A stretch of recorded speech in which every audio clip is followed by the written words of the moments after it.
My girlfriend said, "You ruined my life." I replied, "Not my problem." Then I canceled the wire transfer, locked down every account, let her eat the lawsuit, and I just smiled because the $80,000 house key still has only my name on it. Original post: I 32 male spent 6 years saving $80,000 for a down payment on a house. 6 years of double shifts at the warehouse, driving a car held together by duct tape and prayers. Say not to vacations while my friends posted beach photos. Every dollar went into that account. My girlfriend knew about it because I'd literally shown her the balance and said, "This is for us, for our future." We'd been together 4 years, living in my apartment for 2. She worked marketing, made decent money, but spent on clothes and bottomless mimosa brunches, whatever. Different money styles. I'm a saver, she's a spender. Opposites attract or something. 3 months back, we found the perfect house. 3-bed, 2-bath, nice yard, $340,000. My $80,000 would cover down payment and closing costs. We talk about it constantly. She wanted the master bedroom painted gray. I wanted to turn the 3rd bedroom into a gaming setup. Normal couple stuff. She said her cousin worked at a mortgage company and could get us a better rate, so she'd handle the paperwork. Made sense. I was pulling 60-hour weeks and she had more free time. I gave her everything. Bank statements, pay stubs, tax returns. Trusted her completely. Then last week, I got a random call at work. "Hi, is this my name? This is the title company for your closing on Friday." "Yeah, that's me." "Great. Quick question. We show the down payment of $82,000 coming from your account, but you're not on the title or mortgage application. Just need you to sign a gift letter stating this is a gift with no repayment expectation." Everything went quiet like someone hit mute on the world. "What do you mean I'm not on it?" "The application, it only has girlfriend's name listed. If you were supposed to be a co-licant, that's a problem because closing is in 4 days." I don't remember what I said. Something about calling back, hung up and just stare at my phone. Pulled up my email right there on the warehouse floor, searched everything. Nothing from the mortgage company. She'd been using her work email, said it was easier to organize. Check my bank app. $80,000 still there. She hadn't moved it yet because closing was Friday. That's when I'd wire it. Looked through the papers she'd shown me over the past month. Suddenly realized she'd only ever shown me stuff without names. Inspection reports, loan estimates, never the actual application. She came home that evening all excited about paint samples. "Hey babe, look at these grays for the bedroom. I'm thinking this one." Got a weird call today from the title company. Her whole body tensed just for a second, but I saw it. "Oh, about what?" They said only your name is on the application. Asked if my $80,000 was a gift. She did this laugh, practiced fake what? "No, that's wrong. Must be an error. I'll call my cousin tomorrow. I'll call them right now." Grab my phone. She literally grabbed my wrist. "Babe, they're closed." "Let's deal with it in the morning." I'll pull my arm back. "Why are you sweating?" "I'm not. It's just hot in here. Obviously, it's a mistake." "Why are you being weird?" Dialed anyway. Put on speaker. Asked the rep to confirm who was on the application. Just girlfriend's name. Single applicant submitted mid-August. My girlfriend's face went white like all the blood just drained out. I hung up, stared at her. "Explain." Okay. "Look, my cousin said it would be easier to get approved with just my name because my credit score is higher. We're going to add you right after closing. That's not how mortgages work." "Want to know all the technical stuff?" That's what he told me. "So you just didn't mention this plan to me, not once in 2 months." "I was going to, I just kept forgetting." "You forgot to mention you were buying a house without me using my money." She started crying. "You're twisting this. It was going to be our house." I was protecting us. Protecting us from what? From complications. From the process being harder. I nodded, felt weirdly calm. "Interesting paperwork." "What?" "Nothing. I went to bed, went to the bedroom." She followed me talking the whole time. Her story kept changing. First, it was her cousin's idea. Then it was for efficiency. Then it was because she wanted to surprise me with how easy she made it. I stopped listening. Eventually, she gave up and slept on the couch. Next morning, I called the title company first thing. I need to cancel that wire transfer, sir. Closing is in 3 days. The seller is expecting. Not my problem anymore. Deal's off. Call my bank. Put extra security on the account, then called a real estate attorney. Cost me $400 for an hour. Did you sign anything? He asked. Nothing. Then you're fine. It's her contract. She's going to lose the earnest money and probably get sued by the seller for breach. You're not obligated to give her that money. What if she says we had a verbal agreement? He actually laughed. Verbal agreements about real estate aren't worth the paper they're not written on. Change your bank passwords, though. Did that immediately. Everything? Bank, email, streaming services, all of it. Then I went home. She was already there. Called off work, eyes swollen from crying. The title company called. They said you canceled. What's happening? You tried to steal my house. I didn't. We were going to add you after. You're lying. Why would I lie? This was supposed to be our home. I love you. If you loved me, you wouldn't have hidden this. She couldn't answer. Just kept sputtering half-formed excuses that contradicted each other. Here's what's happening. I'm staying here tonight because I pay most of the rent.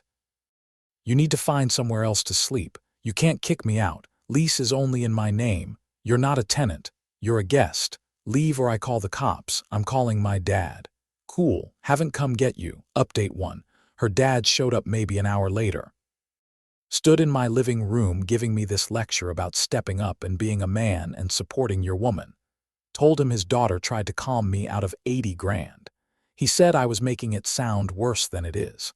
She literally applied for a house in only her name while planning to use my money. She was trying to surprise you.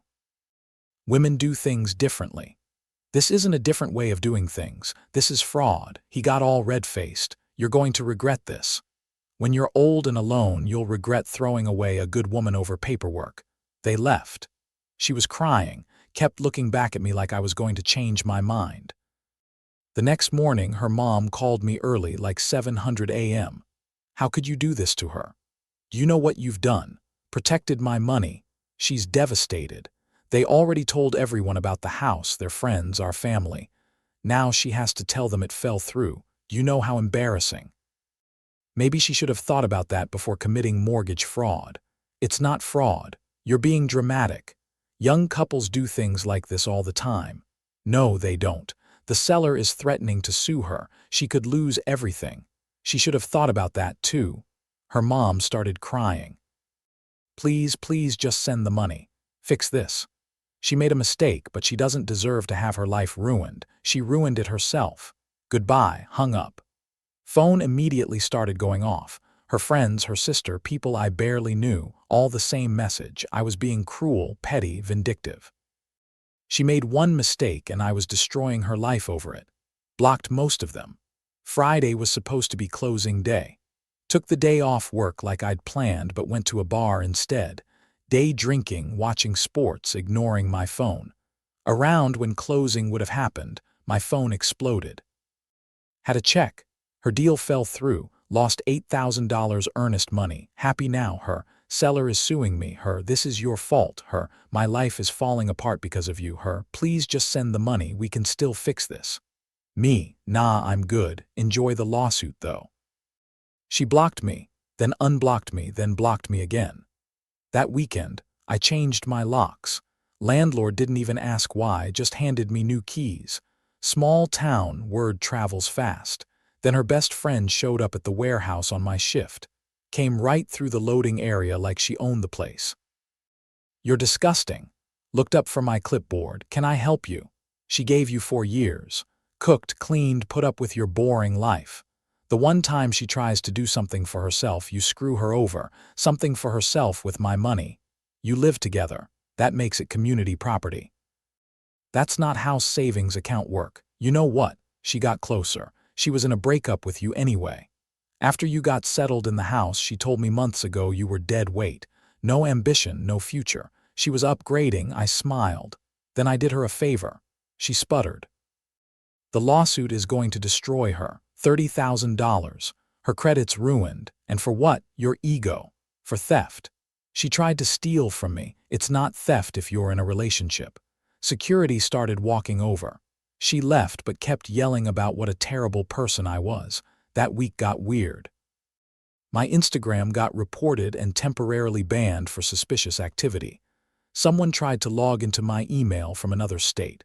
Got a call from my car insurance about an accident I was never in. All fake.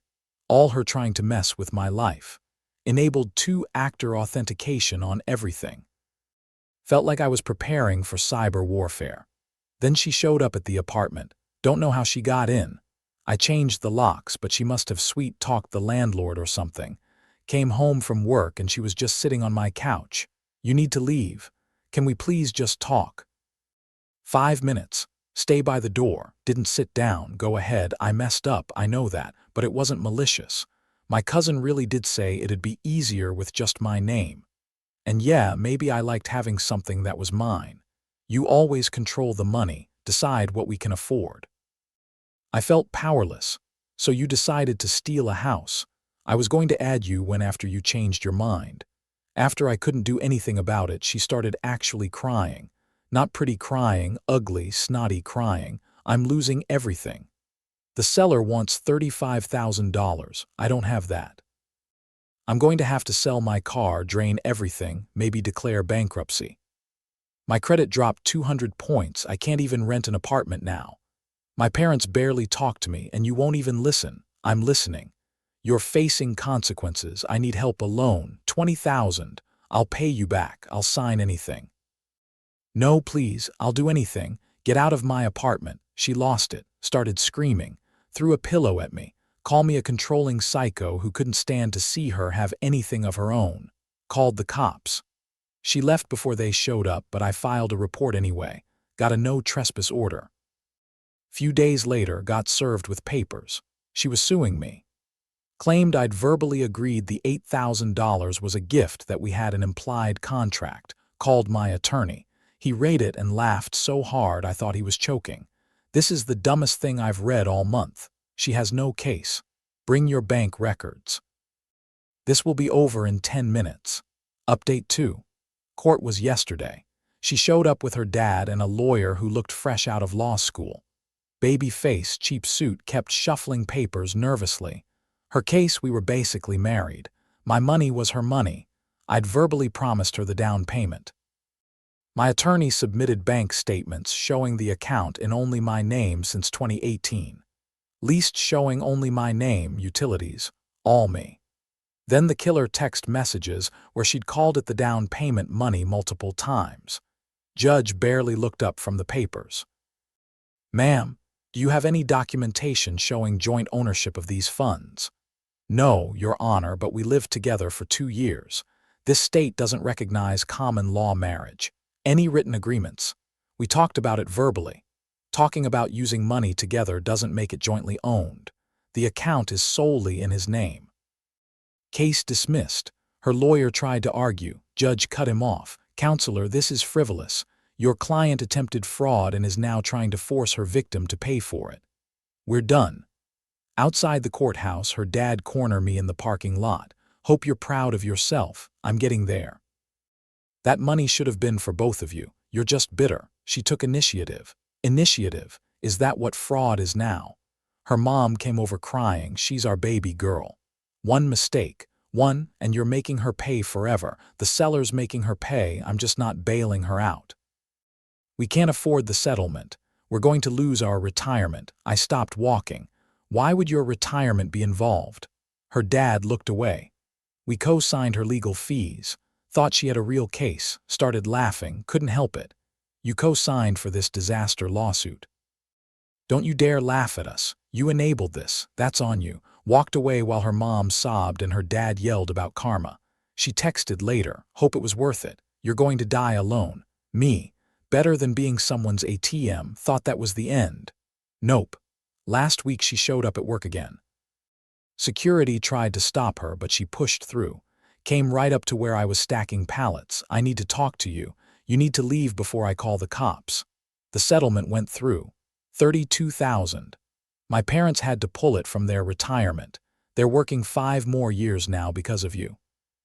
5 years, not my circus, not my monkeys.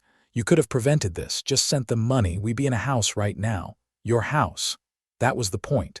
She grabbed my arm. Security came over, but I waved them off. What do you want? You lost. Deal's dead. What else could there possibly be? Her voice cracked. I want you to know you ruined my life. I can't get an apartment. I'm living with my parents. My friends won't even talk to me anymore. Everyone at work knows I'm a joke. Do you get that? A joke? Yeah, and whose fault is that? I loved you. You love my money. Big difference. Security walked her out. She was still crying. I felt nothing. Not satisfaction, not guilt. Just done. Her cousin, the mortgage guy, messaged me on Facebook, said I was vindictive garbage for entrapping his cousin, and he was going to make sure everyone knows what kind of person I really am. Replied, go ahead, I've got court documents, let's see whose story people believe. He blocked me. Then her best friend called. One last attempt. Look, I know you're mad, but she's really struggling. Can't you help? Just like $10,000 to help with the debt. No. After everything you shared together, you're really going to be like this. Everything we shared was apparently built on her planning to screw me over. She made one mistake, an $80,000 mistake, plus fraud, plus lying for months, plus suing me, plus harassing me at work. Want me to keep going? You deserve to be alone. Cool, bye, blocked her. Final update, it's been about a month since court. Things have mostly settled into a new normal. Her case got dismissed with prejudice. Can't refile. She paid the settlement to the sellers.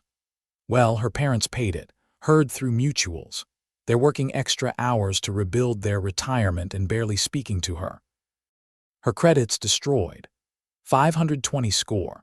Can't get approved for a gas card.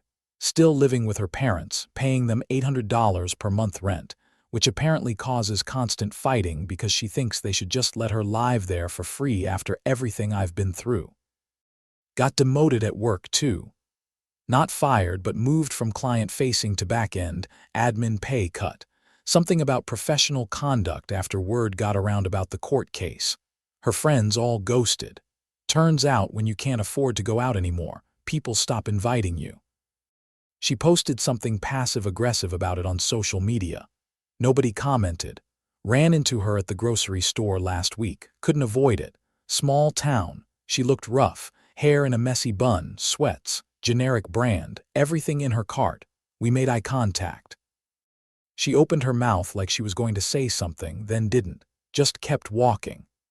That night she texted from a new number. I know you won't respond, but I need to say this. I'm sorry, I really am. I thought I was being smart, securing my future. I didn't see it as stealing. I saw it as protecting myself, but I was wrong. I hurt you. I hurt my parents. I ruined my own life. I don't expect forgiveness, just wanted you to know. Read it. Didn't respond. Blocked the number. Not out of spite, just there's nothing to say. She wants absolution. I can't give her that. My attorney asked if I felt good about how it all turned out. Told him honestly I don't feel good or bad. Just finished. The $80,000 is still in my account. Started looking at houses again, but this time I'm going way smaller townhouse. Maybe something I can afford alone, manage alone, own alone. My butt is ask if I feel guilty about her parents' retirement. No, she made a choice. A calculated, deliberate choice to cut me out of a house I was funding. That wasn't a mistake or a miscommunication. That was a plan that failed. Her parents made a choice to enable her by co-signing for a lawsuit any reasonable person could see was garbage. Her friends made a choice to believe her sob story without asking questions. Those are their consequences, not mine.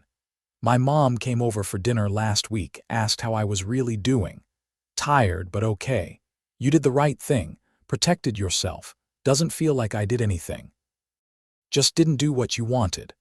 That's exactly what protecting yourself looks like. Maybe some woman from the warehouse asked me out yesterday. Turn her down. Not ready. Might not be for a while. That's fine. I'm good with being alone right now. Better than being someone's bank account with legs. The $80,000 is still mine. The house thing still stings. I really wanted that place, but not like that. Not stolen. I'll find another house eventually on my terms, my name, my rules. As for her, she's living her consequences, every single one she earned. Maybe she'll learn something. Probably not. Entitled people don't usually change just because life hits them in the face. But that's not my problem anymore. I'm moving forward quietly, carefully, with my money still firmly under my control. That's the whole story. That's the end.